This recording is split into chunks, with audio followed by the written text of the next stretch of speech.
My 2 years. This month, on a day that will slip away beyond me, and perhaps it already has, I will hit the 2-year mark in my journey back to life from an S-aside attempt. S-aside, S-aside, S-aside, S-aside, S-aside. Sometimes I want to throw up hearing the word. Sometimes when the word is coming out of my mouth, I want to run and hide under a blanket like a scared child that broke a rule. I'm waiting for the angry adult to realize my trespass and come after me with a pitchfork. I'm waiting for someone to look at me and tell me I'm a liar and call me dramatic. I get more frightened, more anxious that every time the word comes out of my mouth, it's going to add to these invisible frequencies and my whole world is going to come crashing down around me. I stand in the middle of the living room of my house some days when everyone is gone and just proclaim it to the walls. I just can't get used to this dirty word that in a matter of seconds has the power to completely alter a person's perception of me. But unlike those other dirty words, this one is completely within my control. I hate that the word associates me with tragedy because I'm not a tragedy, at least not yet. I have a chance, and a chance that a lot of families watch go down the drain for their loved one. Forgive me, it's the ugliest thing, but when I look at those people, I think to myself that I'm not really S-suicidal.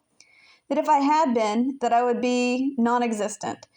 I'm sure that's a common thought for a lot of people, and it's that thought creeping into my head that has allowed me to continuously push down these feelings that come up when I start to getting triggered or I start flashing back.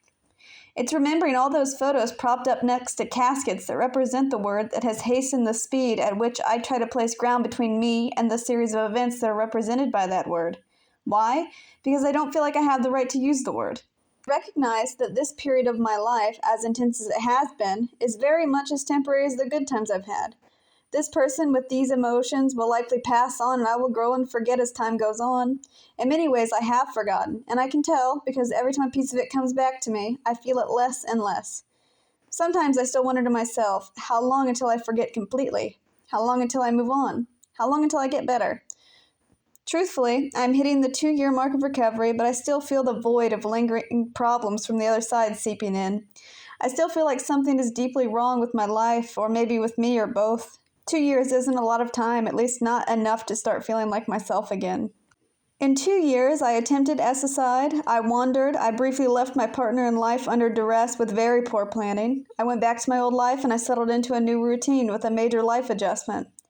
I jump-started the recovery process after getting into my right mind only a few short months before my son started school.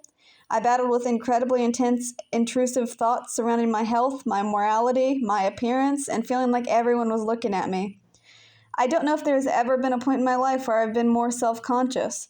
I was so unable in the first 3 months of recovery to stay still with my thoughts that I was walking across town in the middle of the night, clear up until the first snow of winter. When my life settled down after I came back, that's when I started journaling and trying to get my health under control so I could be as level-headed as possible before tackling this next chapter of my life. I walked around in fear throughout the entire process because I was worried that at any moment someone was going to pull the rug out from underneath of me after I'd already picked myself up. So then I tackled the ins and outs of my very social child starting school and re-entering a world and a system that did fail me. Not only did it fail me, but now it held all the power over my life in holding my child hostage, and that is frightening. Of course, I realize my son isn't me, but it doesn't stop my mind from going over all the possibilities of everything that could go wrong in my head. As we have reached this time of year again, I'm feeling a bit discouraged at the loss of progress I've noticed within myself. I'm not sure if it was the actual stressful things in my life that were stressing me out, or it was this time of year and realizing that winter is around the corner that stresses me out, but I have not been the best version of myself. It's just this realization that this version of me that I should be, or that should be so very easy for me to be, the character that I should be able to slip into just isn't ready for me yet. I'm starting to think that maybe I'm wrong about who I should be coming out of this. In a very real, very honest way, I just don't feel like a survivor yet. I feel burdened with shame that is dominating the entirety of my being, in a way that it hasn't since I was a very small child. I had long learned to let go of these feelings, but they've come back and I'm ashamed that I even feel them because this isn't the person that I would want anyone going through this as a survivor to look to. I'm not here to promote shame or to tell you that you should be ashamed for struggling or for surviving, but I will tell you that as a survivor of both a S-aside attempt and a childhood of trauma, 2 years of my body is finally starting to calm down, and I'm not panicking as much, but now the shame of my actions over the last 2 years has really set in. The things that I've done in these last 2 years are completely humiliating, and I'm not sure what was going through my head. I was so desperate for something to hold on to or something to ground me, but I didn't find it. When you get turned away at every turn in desperate times, you find yourself looking for an answer and something to hold on to in all the old places that you'll never find it. It doesn't matter if you know better, because even if you know better, without the necessary resources/connections, you have no ability to do better. And even if you find resources, you still need real, physical human beings in front of you to thrive under any circumstances. The truth of the matter is that I just spent 2 years backtracking my life and going back to old abusers. Why? Because there is nowhere else to go. I never ended up in the system, so I never had the ability to develop any support system, and I was never aligned with any resources. I left home on my own with very little preparation. After having just spent the previous 17 years of my life at the mercy of every caregiver I had, going to rely on another was not something I was going to do. It was the reason I was getting kicked out of my house every year. At the same time, I had no ability to live on my own with the resources I had available to me, and the complete lack of skills I had at that time. No one under the same circumstances would, and that is the reality of many trauma survivors. And even if your caregiver wants you gone the moment you turn 18, they will do nothing to prepare you to successfully make that transition. The shame that comes along with doing that has been eating me alive. So in this space of time, what have I actually accomplished? Well, 1, my sleep schedule's on track. That is a big deal because having an irregular sleep schedule is disastrous for your mental health. I would probably cite this as being the number one indicator that you're entering a bad episode of PTSD. Nothing feeds depression more than starting your day after the day has already passed you by. It is impossible to ever feel like you're connected to the world while your sleep schedule is backwards. And having my day revolve around a routine where my sleep schedule being regulated is mandatory has been a tremendous advantage in this healing phase.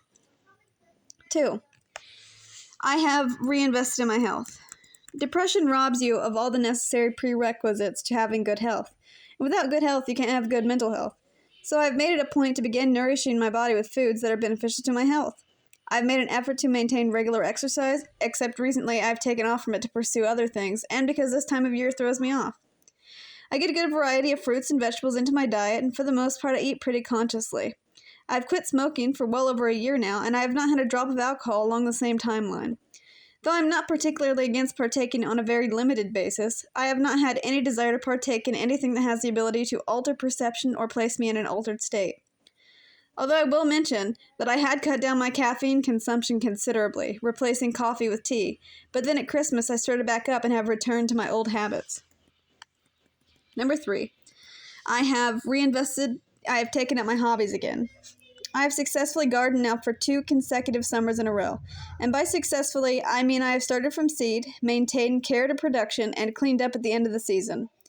Shame on me, but I tend to hit my midsummer depression and lose steam halfway through, resulting in various compost heaps instead of a productive garden. I've also gotten back into photography as a hobby, and I've noticed some improvements in my abilities as I have dedicated myself to taking pictures monthly at the very least.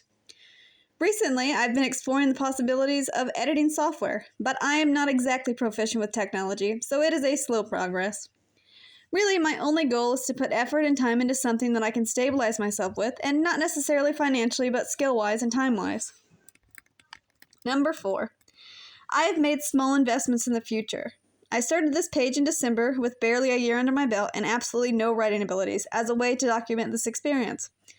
If nothing else, it sits here for the people that need to see it. I also started something that is dedicated to my gardening hobby so I can keep myself in the future. My next step is to get a job that works around the hours that my son is in school to hopefully fill in some of my empty time. As far as big picture future goes, I'm not there yet and I'm not ready to think about it.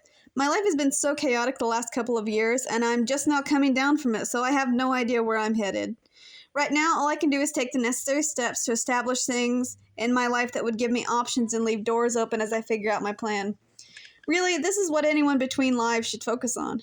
As time goes on and doors open and close, you'll get a better idea of how to reconfigure yourself to reach the life you have decided you want to live.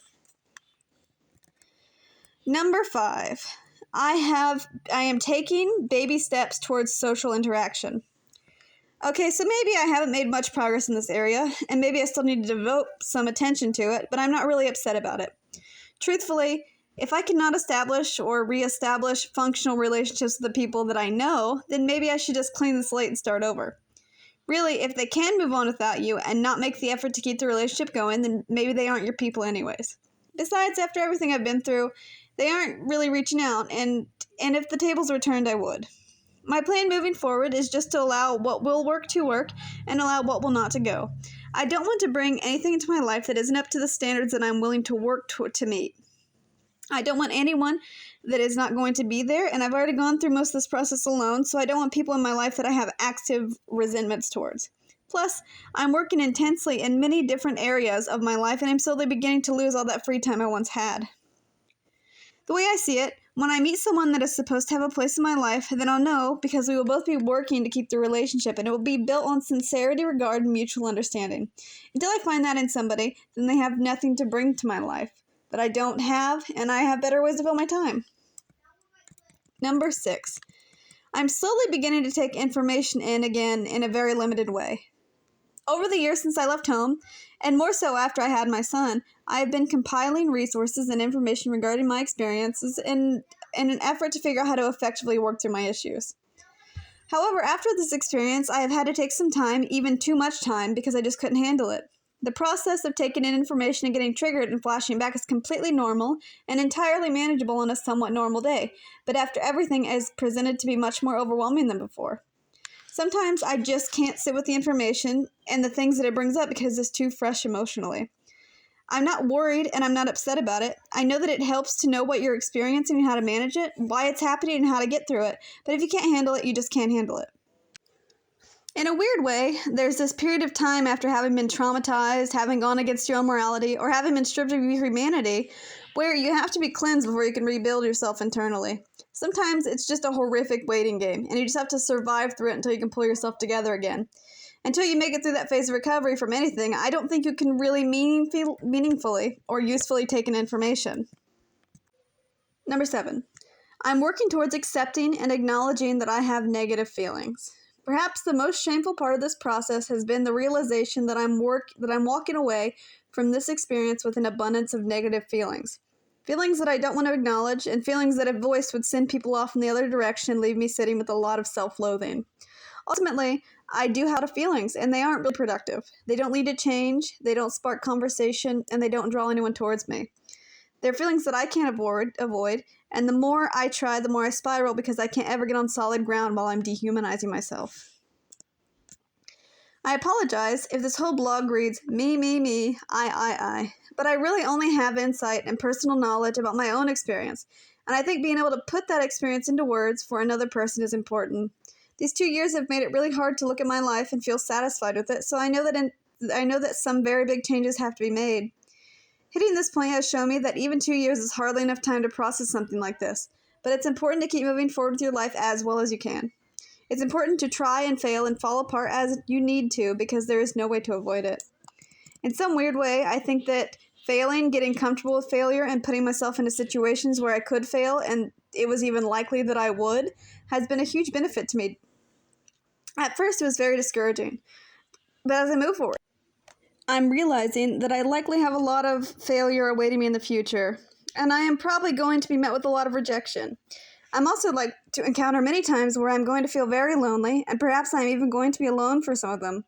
Without a big picture plan, this process is giving me time and experience getting used to things that I'll likely encounter when I do develop that big picture plan.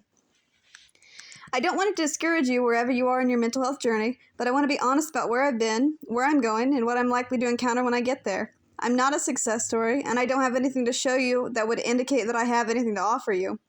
I'm a complete work in progress, and as a work in progress, I'm hardly going to be the perfect role model or survivor, and I might not be who you want to listen to.